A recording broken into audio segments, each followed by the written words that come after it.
একটি মাত্র আমাদের চোখের সামনে, এবং কিছুক্ষণ পরই কিন্তু সেটি আসলে মানে ব্লাস্ট করেছে। এবং এই পাশে আমরা দেখতে পাচ্ছি যে পানি ছিটানো হচ্ছে আসলে জায়গার যে অবস্থা, এবং আসলে তাকানোও যাচ্ছে না, কারণ ধোঁয়ায় কিন্তু চোখ আসলে জ্বলাও শুরু করেছে এখানে।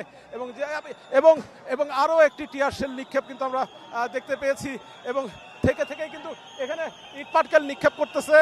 হ্যাঁ, এবং পুলিশ কিন্তু সামনের দিকে ধাবিত হচ্ছে, আস্তে আস্তে পুলিশ সামনের দিকে ধাবিত হচ্ছে। আমরা মানে এখানে শিক্ষার্থীরা কিন্তু বলছে যে এগোবেন না, এখানে শিক্ষার্থীরা বলছেন না এগোতে, তারা বলছেন তারা এখানে শান্তিপূর্ণভাবে অবস্থান করছেন, এবং পুলিশের সাথে কিন্তু তাদের একটি কথা চলতেছে।